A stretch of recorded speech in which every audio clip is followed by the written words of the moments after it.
you want to do a quick zoom in and just check your focus. Yeah. Use.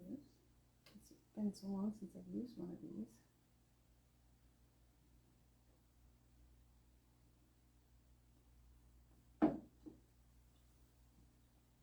Okay. Almost.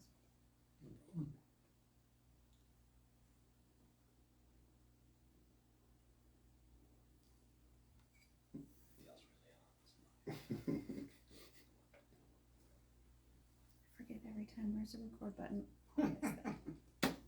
It's hidden. It is hidden. Got it for you. Nailed it. We're good to go now? All right. Hey everyone, I'm Coach Wolverine, and it's Coach Kelowna. Welcome to another conversation over drinks. And today we were having a little discussion before, being here on TV about qualifications versus experience and why we're pulled to either. Yeah, so one of the biggest things that we run into, or one of the things that you'll hear when it comes to sport or when it comes to like business, things like that, it's always like, okay, like I want what that guy has, or I want to look like that guy in the gym or whatever, but would you want to go learn from him directly or go learn from who coached them? Yeah. Right, is how I look at that. So like if you're looking for someone that just has things, yes, you can learn a lot of stuff from that person because they've done it. But the person that taught them has more experience building people or building those things as well. So the experience that comes into, if that makes sense. Yeah. Right, so that experience is crucial, not to discredit qualifications or anything that you would want, is some disciplines and all that, there are formal certifications that are absolutely necessary. Yes, of course, like being a doctor or something like that. Anything like that, right? Like anytime you're dealing with someone that has, you're dealing with something that has a massive impact on someone that needs to be regulated, then obviously. But when it comes to certification in the coaching world, fitness, I know people that have massive amounts of certifications, but they don't have any clients that they work with.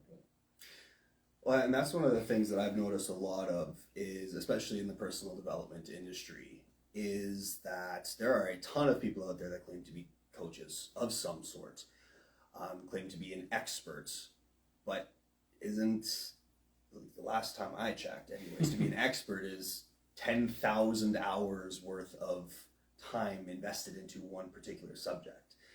And I remember when I first started coaching, the amount of people that would be sliding into my DMs trying to say that, hey, I'm a sales expert or a sales funnel expert, and I'm going to lead you to that 10K a month in 6 months or whatever. And they would have all of this credentials and whatnot, but you could tell for a fact that they weren't making 10K a month themselves.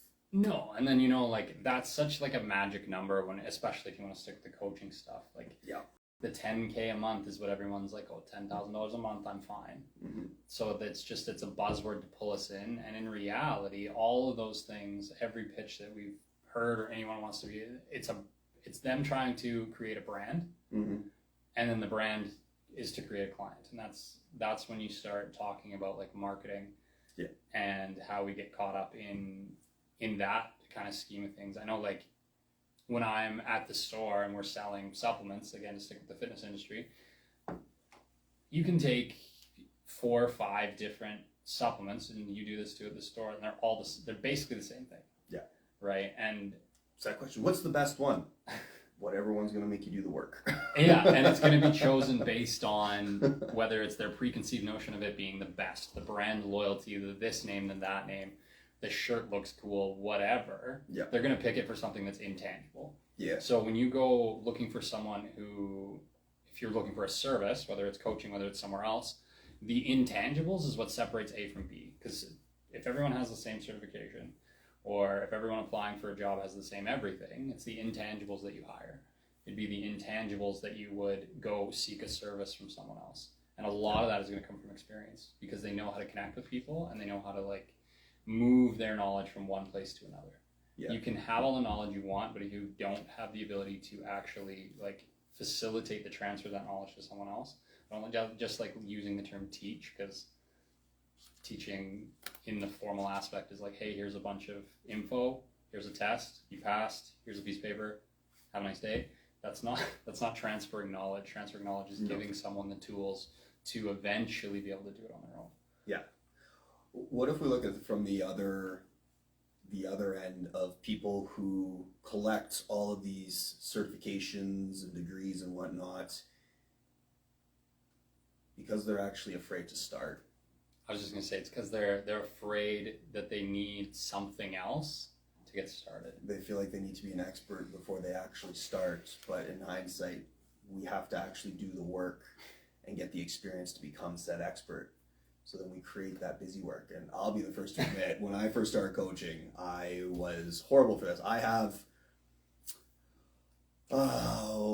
probably have over 30 different certifications I don't use, but when I had first started, I thought that, ooh, this would be cool. Oh, this would be useful. This could be a useful tool. And in reality, I coach the vast majority from the experience, other than some of them, maybe the psychology cues, but most of it is purely from experience and what I've gone through and how I've learned how to use the tools that I have. You're not going to learn how to work with people if you don't work with people, right? So like that's unless you're doing like a practicum type thing, which doesn't really exist in these certifications we're talking about, you're not getting that actual like personal interaction or the reality of it. You have a checklist of things you can go through, and if that's your style of learning, then cool, lucky you get to learn a lot from these and you can go out and apply it, but a lot of us can't. So for me, like looking at someone that like they've got a lot of successes, but they also have like a handful of like failures, especially early on, that's the kind of progression I'd like to look for. Yeah.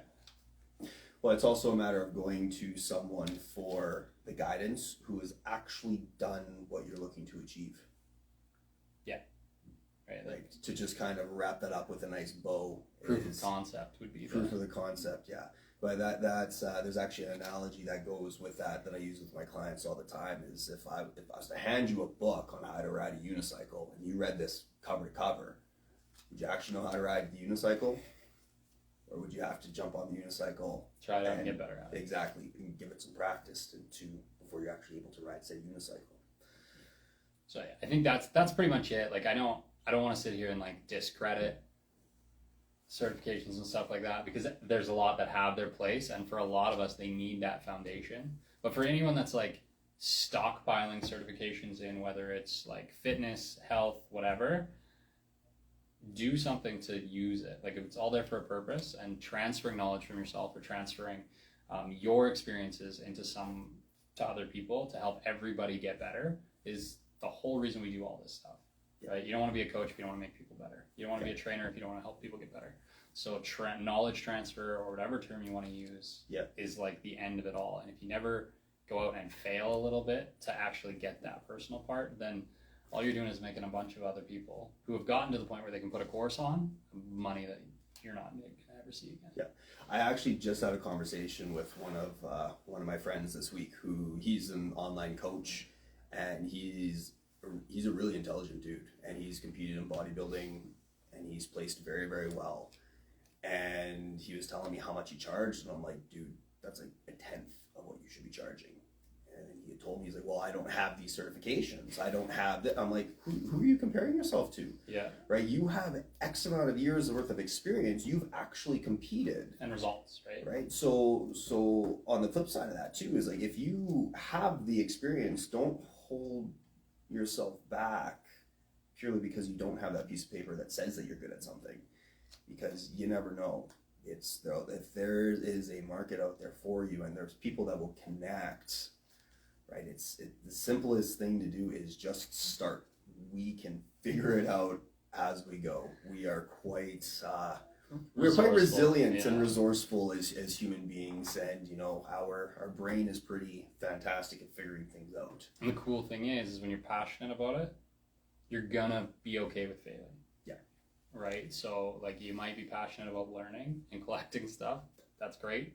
But like if you're passionate about getting that knowledge out and reaching as many people as you can and benefiting as many people as you can, then you have to be okay with failure in a sense, because not everybody you're going to work with is going to work out.